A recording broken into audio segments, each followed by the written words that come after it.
Lucas capítulo 3 y le vamos a dar lectura a los versículos del 1 al 20 de forma alternada.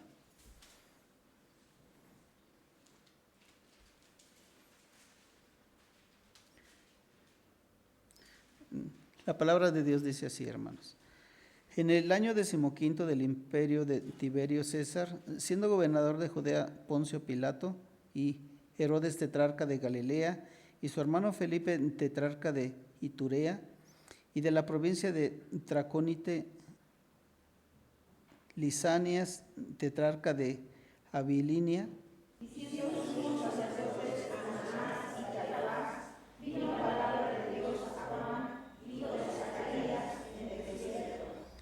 y él fue por toda la región contigua al Jordán, predicando el bautismo del arrepentimiento para perdón de pecados. Como está escrito en el libro de las palabras del profeta Isaías, que dice: voz que clama en el desierto, preparad el camino del Señor, enderezad sus sendas. Todo valle se rellenará y se bajará todo monte y collado. Los caminos torcidos serán enderezados y los caminos ásperos allanados. Y decía a las multitudes que salían para ser bautizados por él: oh generación de víboras, ¿quién os enseñó a huir de la ira venidera? Haced pues frutos dignos de arrepentimiento y no comencéis a decir dentro de vosotros mismos: tenemos a Abraham por padre, porque os digo que Dios puede levantar hijos a Abraham aún de esas piedras. Y ya también el hacha está puesta a la raíz de los árboles. Por tanto, todo árbol que no da buen fruto se corta y se echa en el fuego.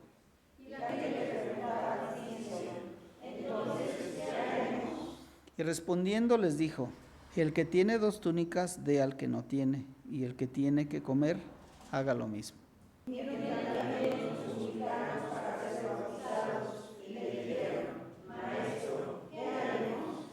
Él les dijo: no exijáis más de lo que os está ordenado.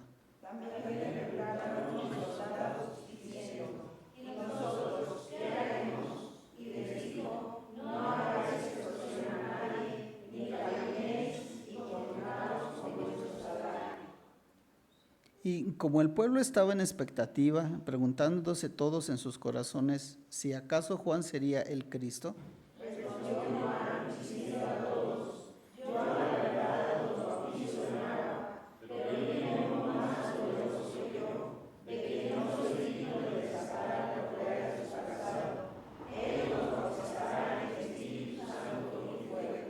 su aventador está en su mano y limpiará su era, y recogerá el trigo en su granero y quemará la paja en fuego que nunca se apagará.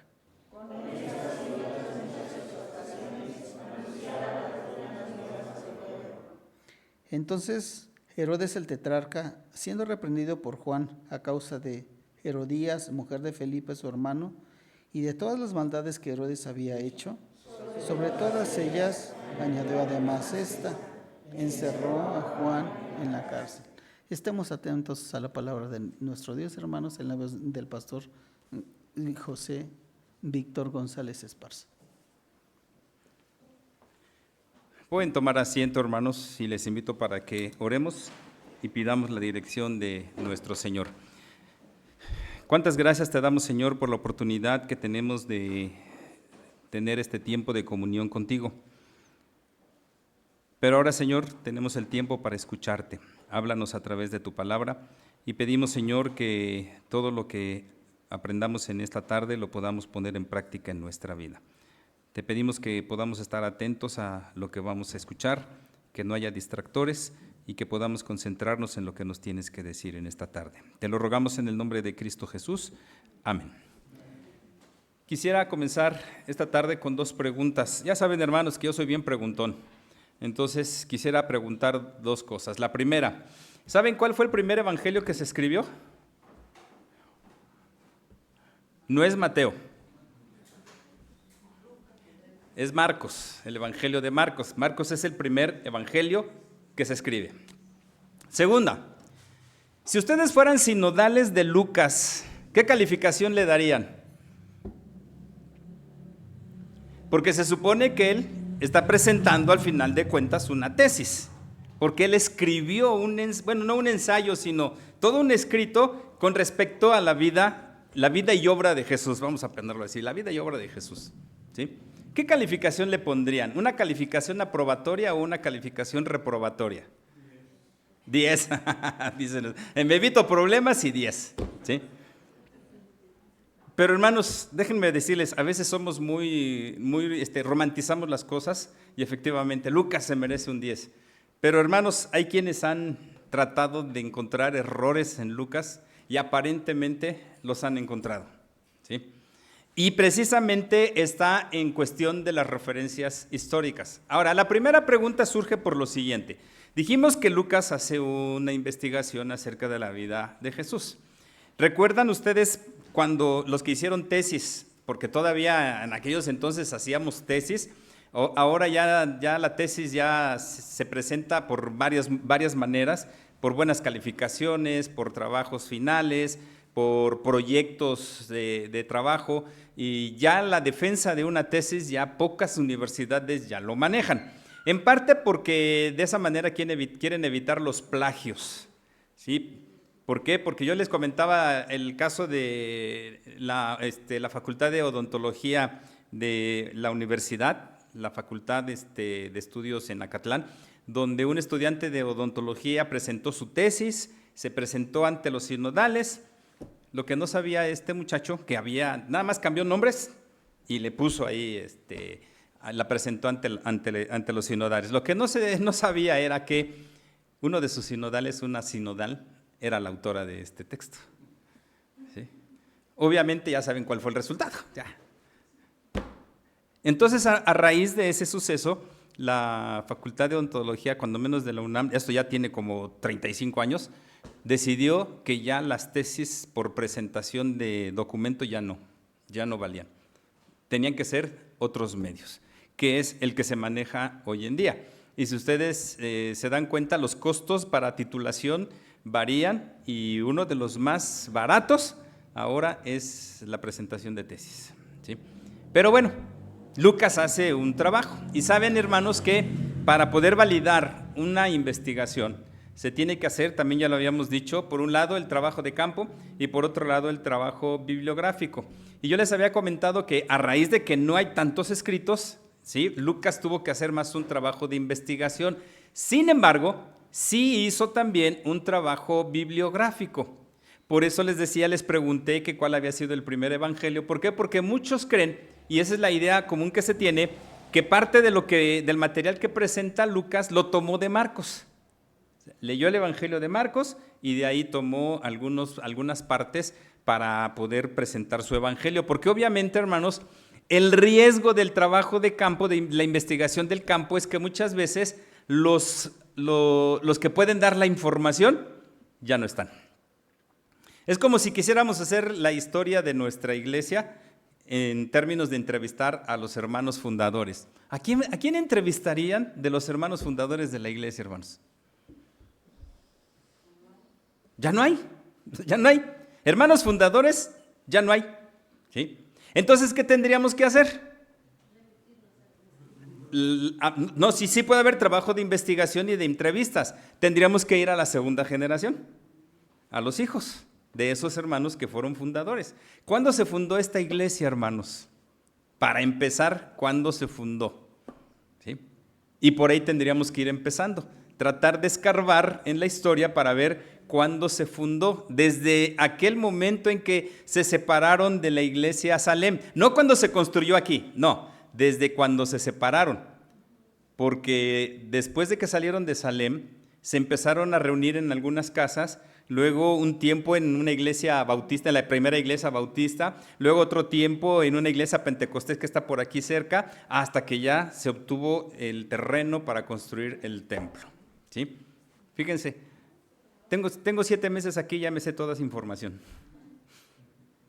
¿Por qué? Porque hay que estar viendo, hay que estar escuchando, hay que estar entrevistando. Entonces, pues Lucas, algunos de los que fueron testigos presenciales, pues ya no estaban. Por eso es que tiene que acudir a Marcos principalmente porque, hermanos, sí había otros escritos. Sí había otros escritos de aquellas épocas donde narraban ciertas cosas, pero sabemos que no era una información fidedigna. ¿Sí? El hermano Juan Manuel nos compartió en su conferencia algunos de los textos que nosotros denominamos apócrifos del Nuevo Testamento, algunos evangelios que se escriben, pero que no han sido considerados como parte del canon porque tienen información que no es la correcta. Entonces, imagínense a Lucas, hermanos, hacer ese trabajo. ¿Sí? Y bueno, él, dijimos, tiene el propósito de presentar al Jesús que vivió en un momento dado de la historia. Y se dieron cuenta, hermanos, en la lectura que ya desde aquí aparecen personajes que más adelante se van a presentar. ¿Como quién? Pues los dos principales que están con Jesús el día en que lo enjuician. Poncio Pilato, siendo gobernador de Judea, Poncio Pilato, y Herodes, tetrarca de Galilea. Ahora, aquí donde hay controversia en las fechas es que dice que en el año 15 del imperio de Tiberio César, siendo gobernador de Judea Poncio Pilato y Herodes, tetrarca de Galilea, y su hermano Felipe, tetrarca de Iturea y de la provincia de Traconite, y Lisanias, tetrarca de Abilinia. Y ponen ahí como que los críticos que quieren encontrar errores dicen que Tiberio, para el año 15 de Tiberio, correspondería aproximadamente al año 30 después de Cristo. ¿Sí? Pero ¿con qué nos encontramos? Si nosotros aceptáramos esa información, no corresponde efectivamente a la edad en que Jesús inició su ministerio. Versículo 23, ahí Lucas, fíjense, es el único que nos dice ¿cuántos años tenía Jesús cuando inició su ministerio? Jesús mismo al comenzar su ministerio era como de 30 años. Entonces, si aceptamos la crítica de que el año 15 de Tiberio correspondería al 30 después de Cristo, entonces ya no checarían las fechas. ¿Por qué? Porque aquí estamos mucho antes de que el Señor Jesús se presentara. ¿Sí? Lo mismo es como aquel dato, hermanos, que dicen que Jesús nació 4 años antes de su nacimiento.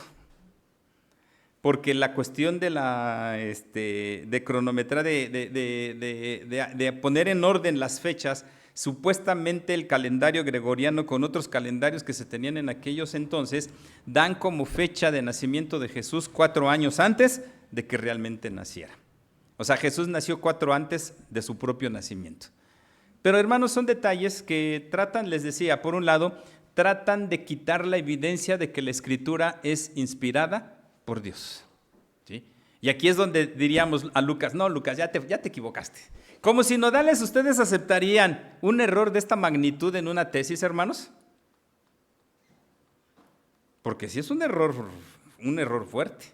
¿Por qué? Porque nos está presentando datos incorrectos. ¿Sí? Sin embargo, no es así, no hay ningún error. ¿Por qué? Porque de acuerdo a las evidencias que hay en términos de la historia, el 15º año del imperio de Tiberio está a la par ya siendo gobernador tanto Poncio Pilato como Herodes, Felipe y Lisanias. ¿Sí? Todos ellos ya gobernaban desde tiempo atrás. Entonces, por eso es que Lucas hace una presentación adecuada. Ahora, fíjense también quiénes están ahí, versículo número 2. O sea, por un lado, en términos de los gobernantes, ya tenemos a Poncio Pilato y a Herodes. Sumos sacerdotes, Anás y Caifás. Otros personajes que más adelante, ¿cuánto tiempo más adelante se van a presentar estos personajes, hermanos? 3 años. 3 años después.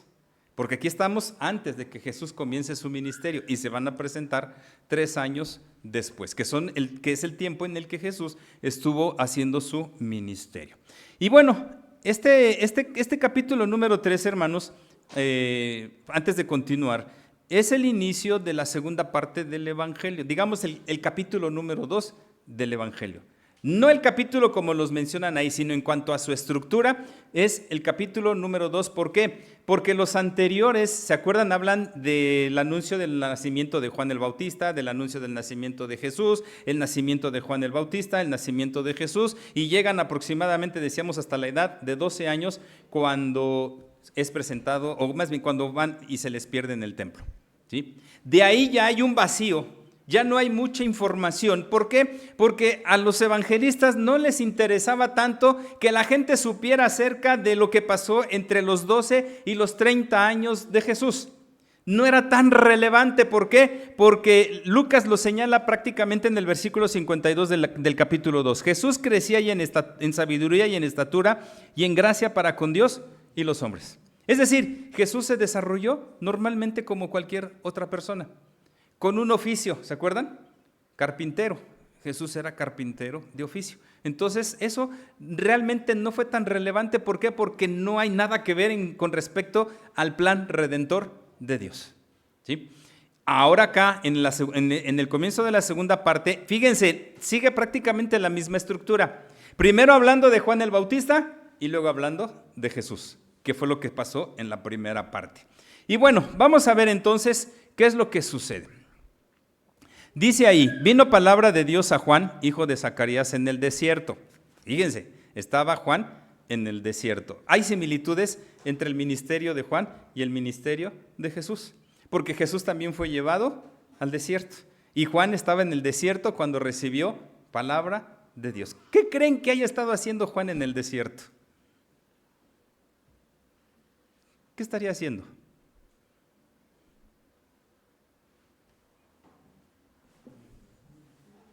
Pues estaba haciendo lo mismo que Jesús hizo en el desierto. Estaba preparándose para iniciar su ministerio. ¿Cómo se estaba preparando? Pues con la reflexión de la Escritura, con la oración, inclusive tendríamos que pensar que con el canto, porque dice la Escritura que Jesús cantaba. ¿Se acuerdan qué era lo que Jesús cantaba? ¿Qué cantaba Jesús? Los salmos. Dijimos que el libro de los salmos es como si hoy en día para nosotros fuera el himnario de nuestras iglesias, ¿sí? ¿Por qué? Porque los salmos son cantos que se entonaban en el pueblo de Israel. Bueno, ya entonces se presenta Dios a Juan y entonces dice que fue por toda la región contigua al Jordán, predicando el bautismo del arrepentimiento para perdón de pecados. Y aquí está, hermanos, la esencia del mensaje no solamente de Juan, sino del Evangelio. Si ustedes recuerdan, Jesús inicia su ministerio prácticamente con esas mismas palabras. Lucas no nos las dice, pero Mateo sí nos las dice. Allá en el capítulo 4, versículo 17, cuando señala, y comenzó Jesús a predicar diciendo, arrepentíos porque el reino de los cielos se ha acercado. Entonces, parte del tema central del Evangelio es el arrepentimiento. ¿De qué? Como dice ahí, de pecados. El arrepentimiento de los pecados. Juan decía que predicaba el bautismo del arrepentimiento para perdón de pecados, ¿sí? Este punto medular, hermanos, del Evangelio es importantísimo y no lo podemos pasar por alto. Y eso nos tiene que hacer reflexionar, hermanos, en el tipo de mensaje que estamos dándole a conocer a la gente hoy en día. Es lo que en la mañana estábamos hablando con los muchachos acerca de lo que ellos enfrentan hoy en día en la sociedad, en las escuelas donde están, en los trabajos donde están. Y ese punto del que hablábamos es el de la ideología de género, ¿sí? Las comunidades LGBT más que estábamos investigando y más o menos hay 120 preferencias sexuales. Y yo le decía a los muchachos, ¿de dónde salieron tantas? Pues de la perversidad de la mente de la gente. Pero les decía, ¿cómo vamos a enfrentar eso? Ya sabemos toda la información, ya la tenemos, ¿sí? Sabemos qué es la ideología de géneros, qué promueve la ideología de géneros, inclusive dónde surge la ideología de género. ¿Alguien sabe, por cierto, dónde surge esta ideología, hermanos? Bueno, pero no, ya como tal, ¿cuáles son las raíces de la ideología de género?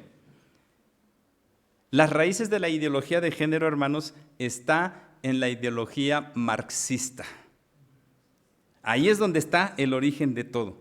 ¿Por qué? Porque ¿se acuerdan cuáles son los postulados de la ideología marxista? 1, la lucha de clases, ¿sí?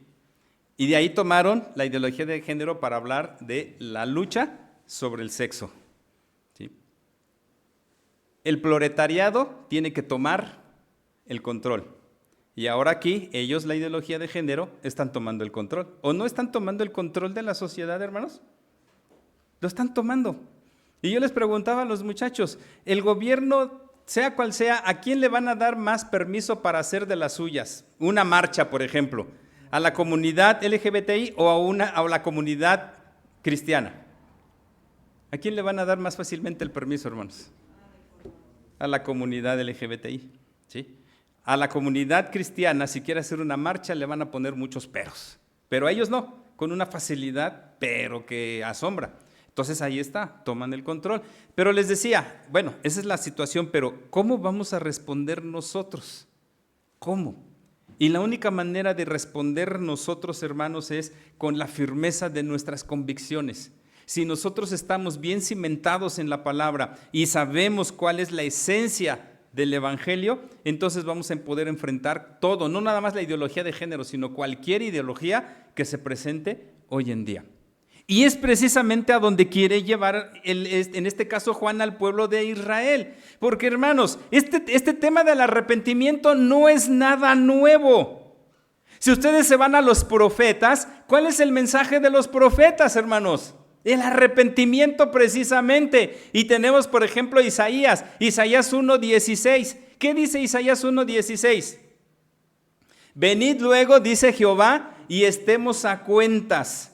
¿Qué significa ese estar a cuentas con Dios, hermanos? Bajo la mentalidad del Antiguo Testamento, pues tiene que ver con el arrepentimiento. ¿Por qué? Porque los versículos anteriores, Isaías ha señalado, este pueblo está cargado de maldad, llenos de pecado, desde la planta del pie hasta la cabeza, son hinchazón y podrida llaga. Y todavía dice el Señor, ya no soporto sus celebraciones, el convocar asambleas, el lunas nuevas, ya las tiene fastidiadas mi alma, ¿sí? Y todavía dice, cuando ustedes extiendan sus manos, yo no voy a escuchar sus oraciones porque sus manos están llenas de sangre, ¿sí? Algunos dicen, pues es que el pueblo de Israel cometía muchos homicidios, sí, pero específicamente Isaías ahí habla de la costumbre del sacrificio de niños, ¿sí?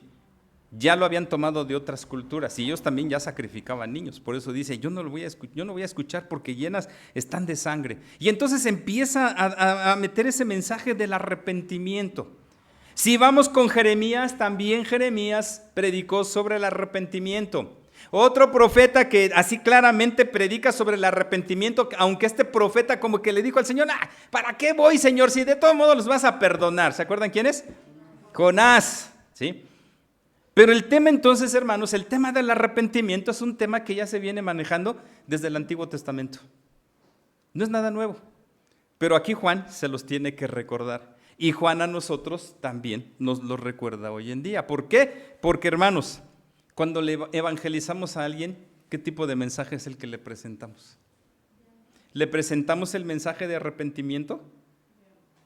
No les presentamos el mensaje de arrepentimiento. Sí, expresamos el amor de Dios y les decimos que Dios les ama, que deben creer en Jesucristo como su Salvador personal, pero a veces la gente se queda, bueno, ¿pero por qué? O sea, ¿por qué tengo que creer en Jesús? Pues ya creo en Jesús. ¿Por qué me dicen que crea en Jesús? ¿Por qué? Porque no les planteamos la idea de la pecaminosidad del ser humano y de su necesidad de arrepentirse de sus pecados. Fue lo que vino a mencionar Juan. Y no crean que Juan fue bien recibido entre el pueblo de Israel, ¿eh? Y aquí lo dice al final, versículo 19, entonces Herodes el tetrarca, siendo reprendido por Juan a causa de Herodías, mujer de Felipe su hermano, y de todas las maldades que Herodes había hecho, sobre todas ellas añadió además esta, encerró a Juan en la cárcel. Y ahí está, por lo que le dijo Juan, lo encerró. Pero bueno, regresemos. Y ahí está precisamente, hermanos. Como está escrito, versículo número 4 en el libro de las palabras del profeta Isaías, que dice, voz que clama en el desierto, preparad el camino del Señor, enderezad sus sendas, todo valle se rellenará y se bajará todo monte y collado. Los caminos torcidos serán enderezados y los caminos ásperos allanados, y verá toda carne la salvación de Dios. Ahí está en Isaías el mensaje que Juan está retomando. Capítulo 40, versículos 3 al 5. Y entonces, hermanos, la centralidad del mensaje de Juan está aquí descrita. Pero bueno, viene la respuesta. Decía a las multitudes que salían para ser bautizadas por él: ¡Oh generación de víboras! ¿Quién os enseñó a huir de la ira venidera? Hacer pues frutos dignos de arrepentimiento, y no comencéis a decir dentro de vosotros mismos: tenemos a Abraham por padre, porque os digo que Dios puede levantar hijos a Abraham aún de estas piedras. Y ya también está el hacha está puesta a la raíz de los árboles. Por tanto, todo árbol que no da buen fruto se corta y se echa en el fuego. Juan plantea una realidad para el pueblo de Israel. No es la descendencia la que les va a dar la salvación. Son los frutos del arrepentimiento. Y dice ahí todavía, frutos dignos de arrepentimiento. ¿Cómo lo traduciríamos hoy en día, hermanos? ¿Están seguros de que su familia es salva? Si dicen que sí, ¿por qué? ¿Porque son sus hijos y porque ustedes son creyentes en Jesucristo, ya sus hijos son salvos ya en automático? Claro, sabemos que por la gracia de Dios y sus promesas. No porque nosotros seamos creyentes, ya nuestros hijos en automático van a ser creyentes, ¿sí? Aparte de eso, debe haber una evidencia, pero esto es algo personal, no es algo hereditario, y es lo que Juan les está diciendo. No porque se digan hijos de Abraham ya son salvos, no es por herencia, ¿sí?, sino por una acción personal que nos va a llevar, sí, aquí a dar frutos. ¿De qué? ¿Frutos de qué, hermanos? ¿Frutos de qué? De arrepentimiento. Pero al final de cuentas, frutos que son consecuencia de haber recibido la salvación, sí, aquí sí, por gracia de Dios, a través de Jesucristo. ¿Y cuál es la primera evidencia que yo debo dar de que soy creyente en Jesucristo, hermanos? ¿Cuál es la primera evidencia que tengo que dar?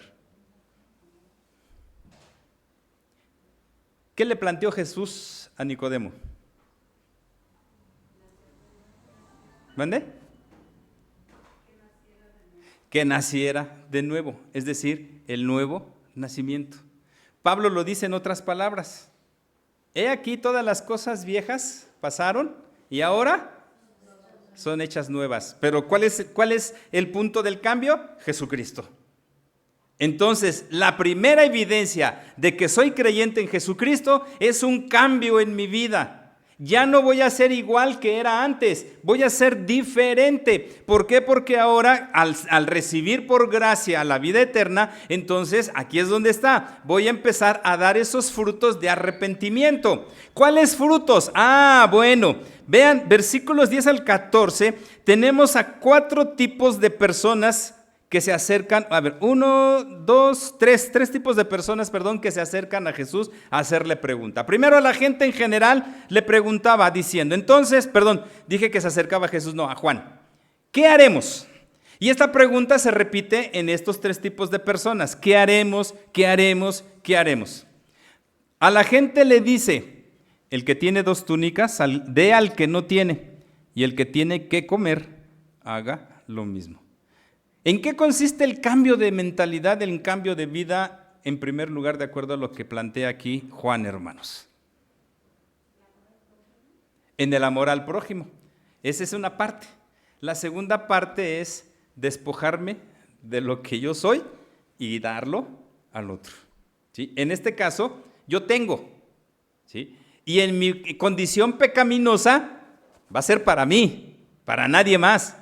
Si tengo una ropa, una prenda, va a ser para mí. Si tengo comida, va a ser para mí. Aunque vea que el otro tiene necesidad, no me voy a fijar en el otro, ¿sí? Y el cambio de mentalidad tiene que ver en que me voy a fijar en el otro, voy a tener misericordia de él. ¿Por qué? Porque Dios tuvo misericordia de mí, yo estaba en una condición de necesidad y Dios, precisamente por su misericordia, me restauró de la necesidad que yo tenía y me puse en una condición diferente. Entonces, al que no tiene ropa, al que no tiene que comer, le tengo que apoyar, ¿sí? ¿Para qué? Para que él también sea restaurado.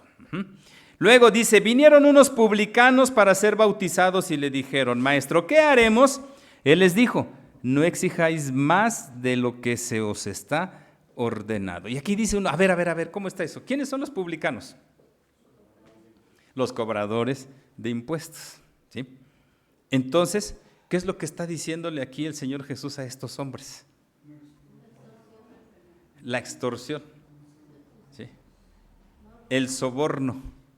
Fíjese, está en contra de prácticas que no son las mejores. ¿Ustedes creen que Mateo pasó por esta experiencia? Seguramente que sí, seguramente que él extorsionaba, ¿sí? ¿Quién era el otro que extorsionaba también? Zaqueo. Y él fue muy evidente su transformación porque dice que a quien le debía le dio y le dio conforme a la ley que existía. ¿Qué decía la ley en el Antiguo Testamento acerca de la restitución de lo que se debía? 5 veces y lo dio. Y todavía dice, y lo que demás que tenía lo repartió entre los pobres. No dice cuánto. No creo que tampoco se haya quedado así. Ahora yo voy a ser pobre, así como San Francisco de Asís, ¿no? Vendo todo lo que tengo y vivo una vida de pobreza. No creo que haya sido así tanto en Mateo. Pero sí sufrió esta situación, perdón, en Zaqueo, pero sí sufrió esta transformación, ¿sí? Entonces, no exijan más de lo que os está ordenado. Luego dice que llegaron unos soldados diciéndole, ¿nosotros qué haremos? Y les dijo, no hagáis extorsión a nadie, ni calumniéis, y contentaos con vuestro salario. Esto es interesante. Primero, dice ahí, no os hagáis extorsión a nadie. ¿En qué sentido los soldados romanos extorsionaban a los demás? Como ahora los policías. Un vehículo que no saben realmente si anda mal o algo, pero empiezan a poner nervioso diciendo, oye, mira, es que te falta esto, es que te falta lo otro, es que te falta aquí, y manipulan la ley y el reglamento para hacer sentir mal al otro y poder. Así es. O sea, el hacer sentir mal al que está cometiendo una infracción de tal manera que caiga en el soborno. Bueno, está bien, jefe, pues de a cómo, ¿no? Y entonces ahí el policía o el patrullero, pues conforme a su criterio, mi jefe. Y luego dice, pues qué poco criterio tiene, ¿no?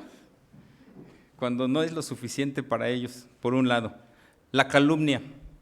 Hermanos, las leyes romanas eran muy rígidas, de las más rígidas que hay y que ha habido en toda la historia de la humanidad. De ahí surge, ya sabemos, el derecho del derecho romano, ¿sí? Pero eran muy estrictos. Un ejemplo, cuando el Señor Jesucristo lo fueron a enterrar, pusieron una guardia, pusieron la roca y pusieron una guardia romana. ¿Por qué pusieron una guardia romana? ¿Por qué no pusieron una guardia judía?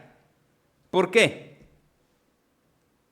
Porque la guardia romana iba a vigilar todo el tiempo. Los soldados sabían que no se podían permitir ningún descuido porque les podía costar hasta la vida, ¿sí? Así de severa era la situación con ellos. Entonces, se podía calumniar fácilmente a alguien para que la ley fuera aplicada con todo el rigor en otros. Y lo último dice, contentaos con vuestro salario. ¿A qué les recuerda esto de contentaos con vuestro salario, hermanos? ¿A qué les recuerda? ¿A la parábola de qué? de los que fueron contratados, a la parábola de los que fueron contratados. Dice que en temprano, muy de mañana, el Señor contrató a unos por una cantidad, pasadas unas horas contrató a otros por la misma cantidad, inclusive dice ya para cerca de terminar la jornada contrató a otros por la misma cantidad, y los primeros le reclamaron: oye, ¿por qué a ellos les estás pagando lo mismo que a mí si yo llevo trabajando todo el día? Y aquel le responde: ¿tú qué? Pues es mi dinero, ¿no? Yo lo puedo dar a quien yo quiera. Tú conténtate con lo que convenimos. Eso fue lo que convenimos, tú lo aceptaste y ni modo. Y lo mismo aquí, era contentarse con el salario. Es decir, tres situaciones donde la gente tenía que mostrar precisamente esos frutos que eran dignos de arrepentimiento. Y esto provocó tal expectativa, dice el versículo 15, que se preguntaban si acaso Juan sería el Cristo. Y entonces Juan plantea la realidad de su ministerio. Yo a la verdad os bautizo en agua, pero viene uno más poderoso que yo, de quien no soy digno de desatar la correa de su calzado. Él os bautizará en Espíritu Santo y fuego. En otra ocasión Juan decía: es necesario que yo mengüe para que Él surja, para que Él quede al final de cuentas. Juan sabía, hermanos, perfectamente que su ministerio era de preparar el camino, de preparar el terreno para que Jesús viniera e hiciera su tarea. Hagan de cuenta que la tarea de Juan era preparar la tierra y Jesús iba a venir a sembrar. Hermanos, todo estaba dentro de los planes de Dios. Y esto nos recuerda que en términos de los planes de Dios, no hay nada que se escape a lo que Él ha determinado. ¿Sí? Lucas, al hacer esta investigación, nos muestra que todas las cosas son de esa manera, así como fueron escritas. Todo está escrito de parte de Dios. Él sabe absolutamente todo lo que va a suceder. ¿Cuál es nuestro papel en esta historia de la eternidad de Dios, hermanos? ¿Cuál es nuestro papel? Debe ser el mismo de Juan el Bautista. Si Juan sabía que su ministerio iba a ser pasajero y que iba a terminar pronto, ¿no creen que a lo mejor Juan pudo haber tomado la postura de Jonás? ¿Para qué predico si va a venir Jesús? Es más, pudo haber, pues es mi primo, va a venir y él va a hacer lo que tiene que hacer. ¿A qué edad? Fíjense, hemos preguntado, ¿a qué edad Jesús sabría que venía a ejercer el plan redentor de Dios? Y dijimos, desde que tuvo conciencia como ser humano, desde ese momento Jesús sabía a lo que venía. Ahora, ¿a qué edad creen que Juan supo a lo que venía? Igual, exactamente. Desde que tuvo conciencia, supo que venía a preparar el camino de Jesús. ¿Qué cosas platicarían Juan y Jesús en su adolescencia, sobre todo, hermanos? Porque seguramente se relacionaron, seguramente convivían, ¿sí? Imagínense todo lo que platicaron ellos. Aquí está la respuesta de eso, ¿sí?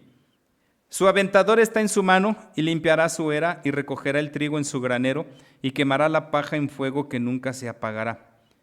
Es decir, la tarea de Jesús era venir a limpiar lo que no tenía que estar, aunque todo a su debido tiempo. Y dice aquí, con estas y otras muchas exhortaciones anunciaba las buenas nuevas al pueblo. Y hermanos, ¿qué es lo que nos deja de enseñanza este texto? Este texto nos deja de enseñanza que debemos retomar esta idea o esta doctrina, más que idea, esta doctrina del arrepentimiento para perdón de pecados. ¿Realmente nos hemos arrepentido de nuestros pecados, hermanos? Hemos reconocido primero que hemos pecado y hemos venido confesándole al Señor nuestros pecados. Le hemos pedido perdón, pero ¿ha cambiado nuestra manera de vivir o sigue siendo la misma? Esto es algo que nos tiene que hacer pensar a todos, hermanos, porque todos somos pecadores. ¿Sí? Y la Escritura dice que si decimos que no tenemos pecado, hacemos a Dios mentiroso y nosotros también mentimos. No podemos decir que estamos exentos de pecados, pero la cuestión está en lo que precisamente Juan ahí en su primera carta nos dice. Confesar nuestros pecados porque tenemos un abogado fiel y justo que perdonará nuestros pecados. Jesús está intercediendo por nosotros al Padre. Y Él dijo en alguna ocasión, el que me confesare delante de los hombres, yo le confesaré también delante de mi Padre, pero el que me negare, yo también le negaré. Hermanos, cuando nosotros no nos arrepentimos realmente de nuestros pecados, estamos negando a Jesús. ¿Queremos que Jesús nos niegue delante del Padre? Cuando estemos allá y que nos diga, no te conozco, hazte para allá, no te conozco. ¿O queremos que nos diga, ven, bendito de mi Padre? Ojalá, hermanos, que este tema del arrepentimiento sea algo constante en nuestra vida y que cada vez que cometamos algún pecado, le digamos, Señor, perdóname, pero también ayúdame para no seguir pecando en contra tuya. Que Dios nos bendiga.